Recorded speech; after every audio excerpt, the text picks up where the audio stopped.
Good morning everyone. Okay, this is Lazaro Racing Vlog. Welcome to my YouTube channel and welcome back again. Right, no? Okay guys, meron po tayo dito ginagawang two-door refrigerator Tundura inverter. Okay, Samsung. Ito po guys ay ilang beses na pong nagawa ito. Halos magbalik na po sila lahat ng parts, pati yung kanyang condenser ay napalit na rin. Dati yung meron po sa PPN, tinanggal ko na po, no? So kahit anong gawin namin, gawin ng dito ay tumatakas pa rin ang karga niya. Bakit kaya? Okay, so dahil nakita na namin yung kanyang maliwanag na bahagi ng kanyang problema, ay binabuti namin buksan itong likuran. Dahil wala kami makitang leak sa evaporator and sa condenser, ay nagbabad kami ng freon sa kanyang evaporator. Nakita namin yung leak niya sa may evaporator, lumalabas siya doon sa may pinakailalim ng pinaglalagyan ng evaporator. So merong sumisigaw doon, nagkaroon ng testing kami, lumalabas siya doon sa body, doon sa loob. Okay? So susubukan natin ngayon guys na ito po ay buksan natin ng likuran, 50-50, no? So tignan natin kung makikita natin dito yung butas niya. Okay guys?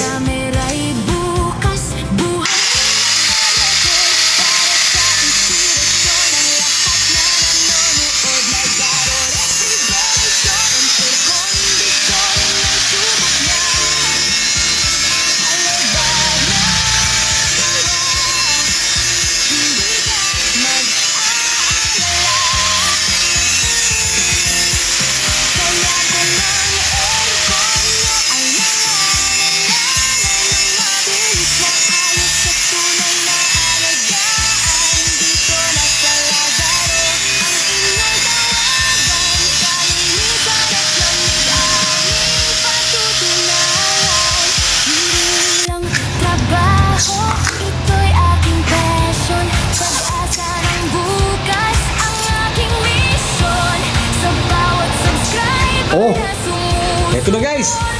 Nakita ko na. Nakita ko na yung butas niya guys. Okay? Ito siya. Oh, may langis oh. Oh. Langis. Ano? Oh. Ang langis. Ito na yung butas niya guys. So, dahil nakita na natin yung butas niya guys, pwede natin itong ayusin at ibalik sa dating kondisyon. Okay? Abangan nyo guys ang mga susunod na video. Oh guys, oh, kung makikita nyo guys, no, nagbunga na yung ating paghihirap. Okay? So kung makikita mo ito kanyang tubo, ayan, may problema siya dito sa tubo. Ayan, oh, kita nyo? Ayan, sa kapillary siya tumama.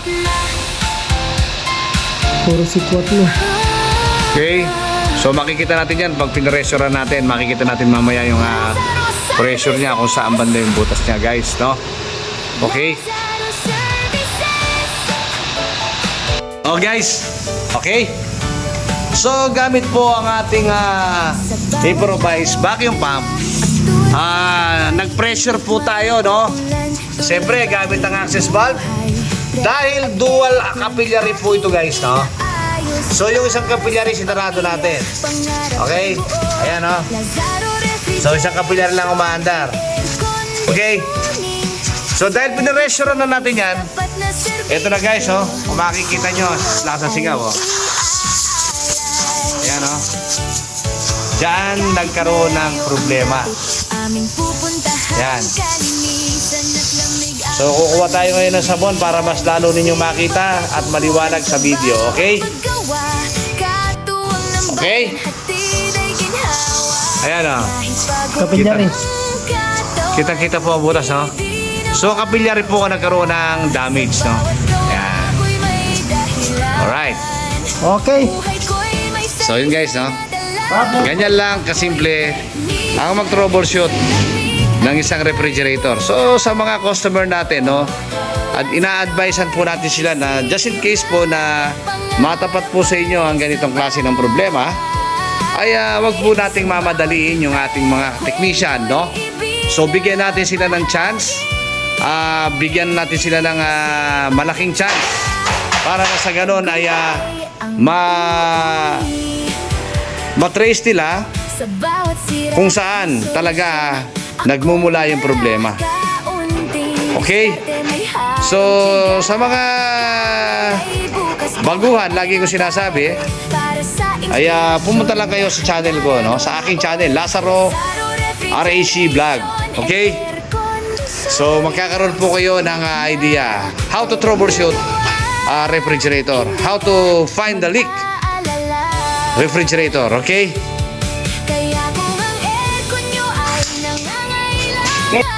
Kung iisipin po natin, no?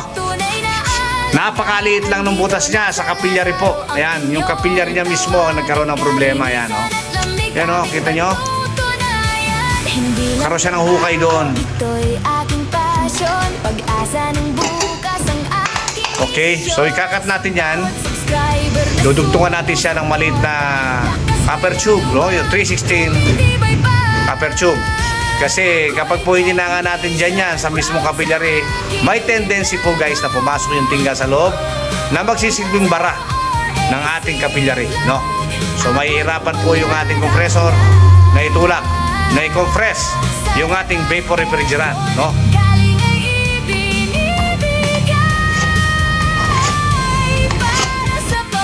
Oh, guys, oh, kung napapansin nyo, no? Okay, naidugtong ko na po yung ating capillary, no? Binawasan natin, no? Lahat ng mahina, tinanggal natin. Ito, nahihinang na. Hindi ko na pinakita yung paghihinang. Napakadali lang naman nun, no? Okay? Yan. Basta guys, no? Make sure na yung lahat ng ating tubo na mahihina, papalitan natin, no? So, ang pinandugtong ko dito, guys, kung mapapansin ninyo, ay yung napakaliit na tubo, no? Maliit pa siya sa 316, no? Okay? So yun, parang capillary na rin siya, kaya lang medyo malaki ng konti sa capillary, no? Okay? So yun guys. At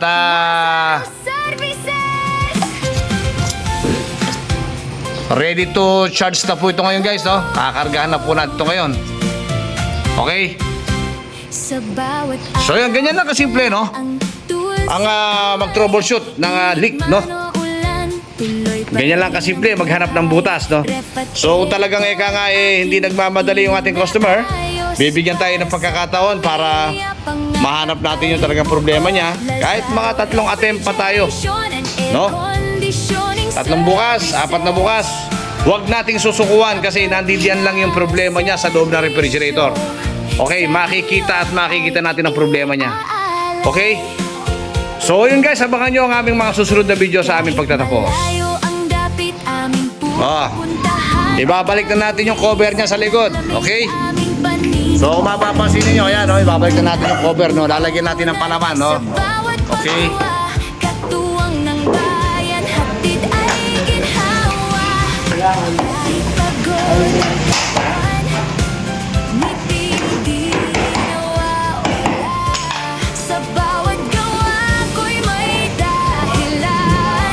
Okay. Original. Ako'y technician, sa lamig ay may buhay. Lazaro RAC Vlog, pangarap ay So ito ang gagawin natin dito, ay maglalagay na lang po tayo ng silicone, no? binabahagi si pag-asika. Maglalagay lang tayo ng sealant diyan para hindi sumingaw. Sa bawat sira, may solusyon akong dala. Kaunting diskarte, may halong tiyaga. Kamera'y bukas, buhay ay nakarecord. Para sa inspirasyon ng lahat na nanonood. Lazaro Refrigeration and Air Conditioning ang subok na. Okay guys, Kalidad, naibabalik na po natin sa atin ngayon yung kanyang takip. hindi ka mag So may konting lamat lang pero wala namang problema yan dahil ang mahalaga dito ay nakita natin yung problema niya. So siguraduhin lang natin na walang signo yan. Tunay na alagaan, dito na sa Lazaro, ang inyong tawagan, kalinisan, Guys, lamig eto na po yung continuation ng ating vlog kahapon. trabaho. Okay? Ito'y aking Alright, no? At kung makikita ninyo guys, yung ating inoperahan ay nakakabit na pero hindi pa siya nakamasilya guys, no? Pero good news ha. Okay na po siya, na-recharging ko na po. So hindi ko na ipinakita guys kung paano ko ni-recharging ito, no? So makikita naman po ninyo yan guys sa aking channel, no? At how to recharging refrigerator. Okay? So ayan guys, dugtong ng lahat yung ating mga piping. Okay? And at the same time yung ating filter ay pinalitan natin guys, no? Okay? So almost done na po guys, ano? At ito po ay nagyayelo na. So dito po tayo sa loob guys, no? Okay? Okay guys, ayan na po, umaandar na po siya. Pero hindi pa siya nakapix, no? So dahil na-obserbahan natin itong kanyang yung kanyang evaporator, kung kumpleto na yung kanyang yellow. Okay? So ayan, kung makikita nyo, umuusok na siya guys, oh. Okay?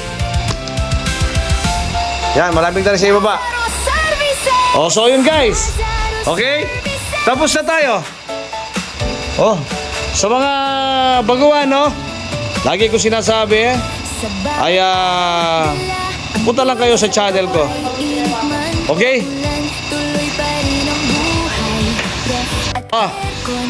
Okay, tapos na tayo guys, no? At syempre dahil may kasabay po ito guys, no? Ayan po yung isang refrigerator na kasabay niya. Okay, ito po ay non-inverter. Okay? LG. Alright, no? Okay, yan, no? At meron po tayong bagong dating na customer. Meron po tayong valued customer na dumating ngayong umaga. So ito po ay Panasonic. Alright. Okay. Oh, ni-repair po ng may-ari. Dahil sa pagkakakala niyang buo pa ang refrigerator niya, ay inayos na yung mga konting kalawang.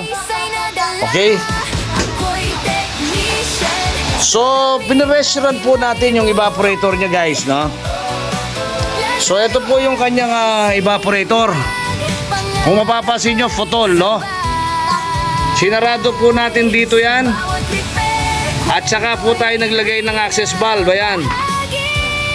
Pinirestaurant natin siya ng 150 PSI. Okay? At kapag ito'y bumaba ng ang ating gauge manifold ay bumaba ng 150 PSI, meaning may leak po ang ating tubo. Okay? O, so yun. Dahil natapos na po yung ating inoperahan kahapon, tatapusin na natin ngayon ang video guys, no? Okay? Oh. Okay? Dahil tapos na ang ating video guys, tayo po ay magpapaalam na sa ating mga valued customer at tayo po ay magtatapos na ng video. Okay guys? Kung nagustuhan nyo ang ating video at kung may natutunan kayo, maaari lamang po kayo po ay mag-comment and like and share and don't forget to click ang notification bell para lagi po kayong updated sa aking mga video. Okay? Tapos na po tayo guys. Magandang buhay po sa ating lahat and thank you for watching.